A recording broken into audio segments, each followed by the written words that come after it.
वोटों की गिनती शुरू हो चुकी है। 8 बज चुके हैं। बिहार में और यूपी में जो हुए उपचुनाव, उनके नतीजे अब से कुछ देर में सामने आ जाएंगे। रुझान अब से कुछ देर में सामने आने लगेंगे। कौन मारेगा बाजी? उत्तर प्रदेश में योगी सरकार का 1 साल पूरा होने के बाद क्या जनता उनके कामकाज से खुश है? इसका अंदाजा अब से कुछ देर में लग जाएगा चुनाव के नतीजों के जरिए। और साथ ही साथ बिहार में नीतीश कुमार भारतीय जनता पार्टी के साथ गए, उसके बाद पहला चुनाव होने जा रहा है।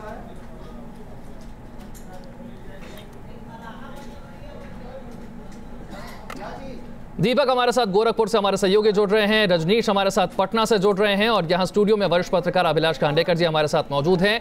सबसे पहले दीपक आपके पास आते हुए, योगी आदित्यनाथ जानते हैं कि इन सीटों पर हुए उपचुनाव की अहमियत क्या है। तभी जब चुनाव प्रचार हुआ तो पूरी ताकत यहां पर झोंक दी गई, लेकिन जनता ने उतनी दिलचस्पी यहां पर वोटिंग में नहीं दिखाई। 37% और 43% यहां पर मतदान हुआ। आज नतीजों से पहले किस तरह की हलचल है?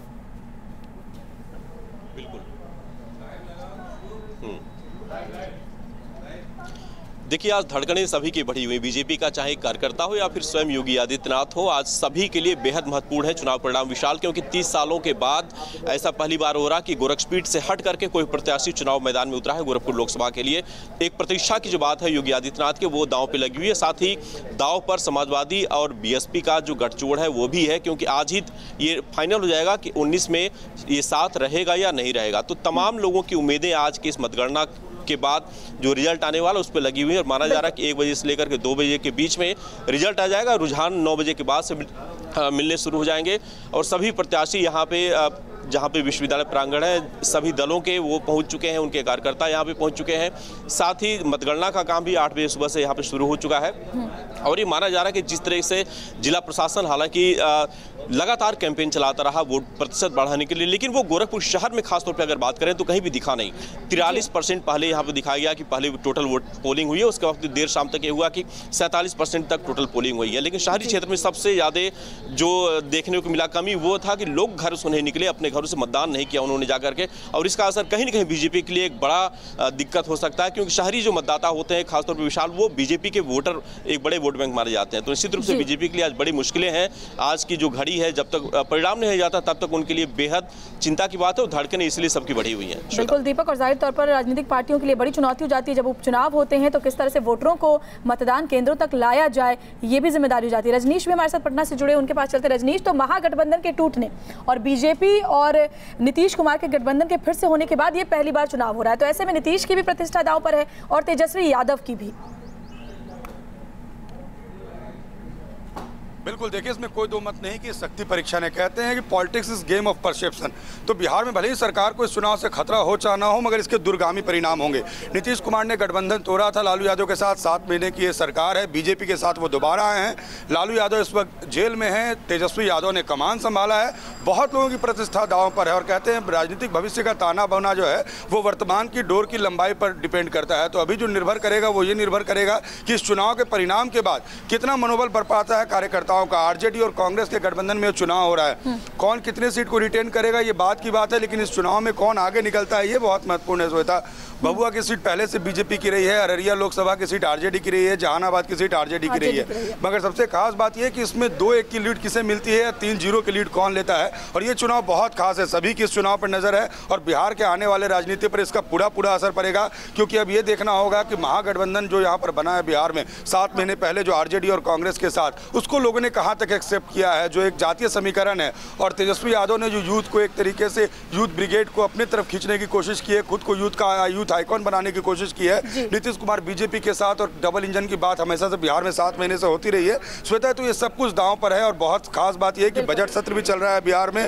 पूरी गहमागहमी विधानसभा में भरी हुई है, तमाम नेता मौजूद होंगे और परिणाम दोपहर तक आएंगे। जी अभिलाष खांडेकर जी इस वक्त हमारे साथ स्टूडियो में मौजूद हैं। अभिलाष जी, अच्छी बात ये रही है कि इस बार चुनावों को हल्के में किसी ने भी नहीं लिया है। चाहे बीजेपी की बात करें, योगी आदित्यनाथ की बात करें, खूब जनसभाएं करी, चुनाव प्रचार में पूरी ताकत झोंक दी। विपक्ष ने भी देखा कि एक मौका है, एसपी बीएसपी साथ है, किसी ने भी चुनाव को हल्के में नहीं लिया और ये भी नहीं कहा कि ऐसा नहीं है कि ये हमारे कामकाज का कोई जनमत संग्रह है या फिर हमारा टेस्ट होने जा रहा है। पूरी ताकत लगाई, चुनाव को पूरी अहमियत दी।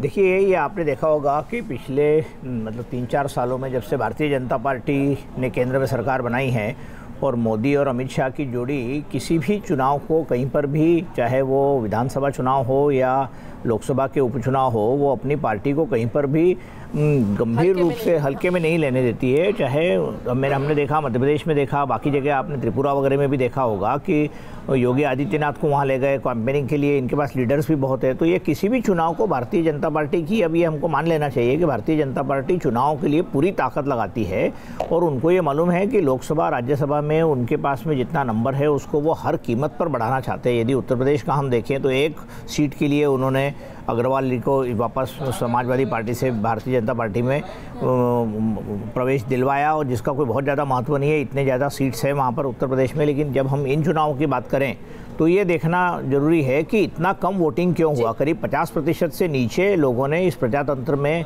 कि इस बड़े चुनाव में भाग लेने में कोई इच्छा जाहिर नहीं की।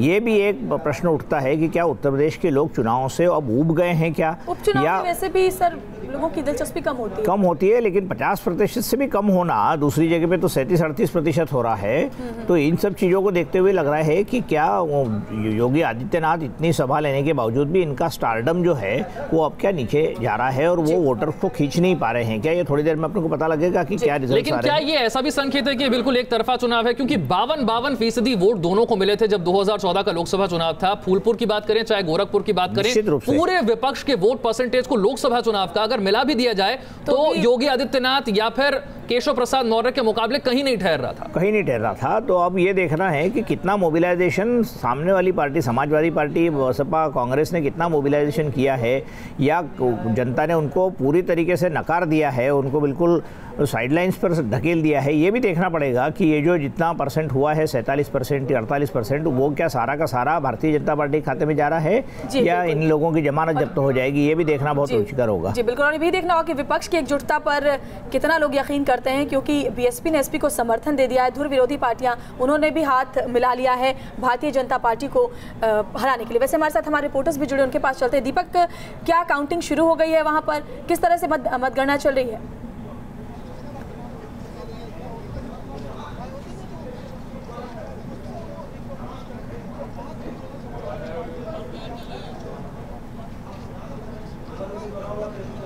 चलिए दीपक के हम पास समझाएंगे, पटना का रुख कर लेते हैं। रजनीश हमारे साथ जुड़े हुए। रजनीश, जिस तरीके से नीतीश कुमार अलग हुए आरजेडी से, उसके बाद तेजस्वी ने एक भी मौका नहीं छोड़ा है नीतीश कुमार को घेरने का या फिर उन पर निशाना साधने का। आज जब उपचुनाव के नतीजे आने वाले हैं, नीतीश कुमार के लिए बहुत बड़ी चुनौती होने वाली है, क्योंकि जब आरजेडी के साथ मिलकर चुनाव लड़े थे तो नतीजा हम सब ने देखा था। लेकिन एक बार फिर से जब वो बीजेपी के साथ चले गए हैं तो जो क्या परसेप्शन जो था बिहार में लोगों के बीच उन्हें लेकर, क्या वो बदला है?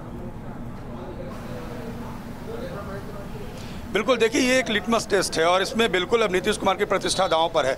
2 दिन पहले हम लोग नीतीश कुमार से ऑफ द कैमरा बात कर रहे थे उनके चैम्बर में, वो कह रहे थे कि पता नहीं पिछले 5 सालों में ऐसा क्या हुआ है कि पता नहीं चलता है, जो भी निर्णय लिया जाता है वो उल्टा हो जाता है। तो इस बार जो नीतीश कुमार ने 7 महीने पहले निर्णय लिया है, यानी बिल्कुल यूपी से उलट परिस्थिति बिहार में हो गई है। जो परिस्थिति 7 महीने पहले थी बिहार में, अब वो यूपी में है। यहाँ पर विपक्ष जो है वो दूसरे तरीके से अब सामने आ गया है। आरजेडी और जेडीयू का गठबंधन टूट चुका है। लालू यादव जेल में है। लालू यादव के एब्सेंस में तेजस्वी यादव की एक्सेप्टेबिलिटी नहीं हो पाई है। आरजेडी के वोटर कहां तक लालू यादव के बेटे के साथ जुड़ पाए हैं। तेजस्वी यादव ने लगातार 7 दिन इन 3 कंस्टिट्यूएंसी में कैंपेन किया है।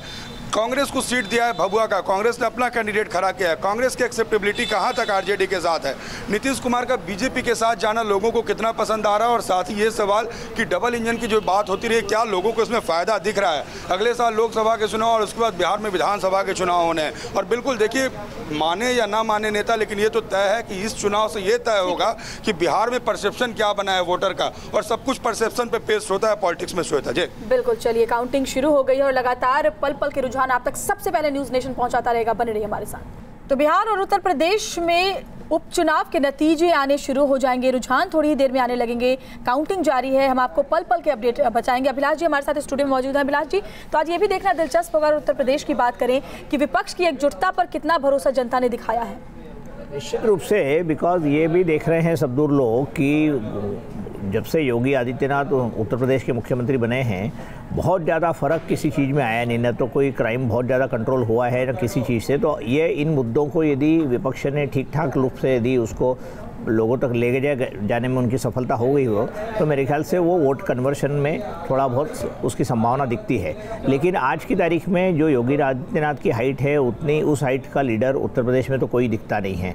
और पिछले कुछ दिनों में हमने देखा है कि अखिलेश यादव भी आराम से राजनीति कर रहे हैं, बहुत ज़्यादा उन्होंने कोई बहुत ताकत लगाई हो या पार्टी का संगठन खड़ा करने के लिए उन्होंने कुछ बहुत घूम के काम किया हो, ऐसा दिखता नहीं है। उसके अगेंस्ट में आप देखिए राष्ट्रीय स्वयंसेवक संघ के लोग या भारतीय जनता पार्टी के कैडर के लोग निचले स्तर तक जाके पन्ना प्रमुख और इस तरीके से, ये सब हमने नॉर्थ ईस्ट में भी देखा, गुजरात में भी देखा, बाकी इलेक्शन में भी देखा। तो इससे कोई विपक्ष की जो पार्टियां हैं वो चुनाव संगठन या चुनाव को किस तरीके से लड़ा जाता है, इससे वो कोई सीख नहीं ले रहे, ऐसा मेरा अपना मानना है। और उसी के चलते उनको कार्यकर्ताओं को भी कमी पड़ती है। और यही आज दिख रहा है कि यदि यहाँ उत्तर प्रदेश में यदि वो चाहते तो वोट परसेंटेज काफ़ी बढ़ सकता था। और यदि लोगों को वाकई विपक्ष की राजनीति में कुछ ज़्यादा रुचि लेने की कोई स्थिति बनती तो हमें दिखता कि उसमें काफ़ी ज़्यादा वोट दिखते, लेकिन पड़ते हुए दिखते हमारी मतपेटियों में। लेकिन ऐसा कुछ हुआ नहीं है, तो फिर भी लेकिन कम वोटिंग होता है तो सत्ता के खिताब मूव मानते हैं ये स्वीकार करते हुए एसपी और बीएसपी ने कि जिस तरीके से भारतीय जनता पार्टी चुनाव लड़ती है या जिस तरीके से अमित शाह स्ट्रेटेजी बनाते हैं, हम वो स्ट्रेटेजी नहीं बना सकते, हमारा वो कंट्रोल या वो पकड़ जनता पर नहीं है। तो अच्छा ये है कि हम साथ आ जाएं, कोशिश करें, क्या पता साथ मिलकर कुछ कर लें। नहीं, साथ तो आपको याद हो, साथ तो वो दो मतलब कांग्रेस और समाजवादी पार्टी उत्तर प्रदेश के विधानसभा चुनाव में भी साथ में आए थे और वो एक अच्छी मूव थी। लेकिन वो फिर भी उसमें कोई बहुत ज़्यादा फर्क पड़ा नहीं उनको। और जिस तरीके से कांग्रेस ने और बीजेपी ने अलग अलग तरीके से टिकट बांटे और उन्होंने फिर हिंदूवाद को बहुत इकट्ठा करके एक भी टिकट जब नहीं दिया उत्तर प्रदेश में, तो लोगों को पता लग गया कि समाजवादी पार्टी और बसपा या कांग्रेस किनके साथ में खड़े रहना चाहती है। और 403 में से एक टिकट भी नहीं दिया उन्होंने, बाकी सारी जो अलायंस था बीजेपी का। तो उससे भी दिखता है कि उत्तर प्रदेश में उनकी चुनाव रणनीति बहुत अलग थी। लेकिन विपक्ष की कोई भी पार्टी बीजेपी से कुछ भी नहीं सीखना चाहती है संगठन के स्तर पर, ऐसा मेरा मानना है। उनकी आइडियोलॉजी भला अलग अलग हो, उनके विचार अलग हो, लेकिन जिस तरीके से चुनाव जीता जाता है, जिस तरीके से संगठन में। और इस बीच जो रुझान आने शुरू हो गए हैं वो हम अपने दर्शकों को बता दें। सबसे पहले आपको बता दें कि फूलपुर सीट पर बीजेपी को बढ़त रुझानों के जरिए मिल रही है। यूपी की गोरखपुर सीट पर भी मतगणना चल रही है और बीजेपी को बढ़त हासिल होती नजर आ रही है। बिहार के अररिया सीट की बात करें तो यहां पर आरजेडी आगे है। 2014 के लोकसभा चुनाव में जब मोदी लहर थी तब भी इस लोकसभा सीट पर आरजेडी ही जीती थी। तो गोरखपुर और फूलपुर में रुझानों के मुताबिक बीजेपी आगे है। बिहार के अररिया लोकसभा सीट पर जहां उपचुनाव हुआ था वहां पर आरजेडी आगे चल रही है। ये रुझान बता रहे हैं, नतीजों में कन्वर्ट होगा या नहीं होगा ये देखना होगा। 37% और 43% उत्तर प्रदेश में उपचुनाव में वोटिंग हुई थी। जनता ने ज्यादा दिलचस्पी नहीं दिखाई, लेकिन पार्टियों की तरफ से ताकत पूरी झोंकी गई, चाहे योगी आदित्यनाथ हो या फिर समाजवादी पार्टी के कैंडिडेट हो, ताकत पूरी झोंकी गई। और देखना है कि अब ये रुझान जो है वो नतीजों में किस तरह से बदलते हैं। बिल्कुल, तो आरजेडी की अगर बात करें तो 2014 के अररिया लोकसभा सीट पर तस्लीमुद्दीन जीते थे और उनके निधन के बाद अब इस बार उनके बेटे सरफराज आलम खड़े हैं, जिन्हें बढ़त मिलती हुई नजर आ रही है। अभिलाष जी हमारे साथ चर्चा में जुड़े हुए थे, आपका बहुत बहुत शुक्रिया। हम फौरन हाजिर होंगे, बने रहिए न्यूज़ नेशन के साथ।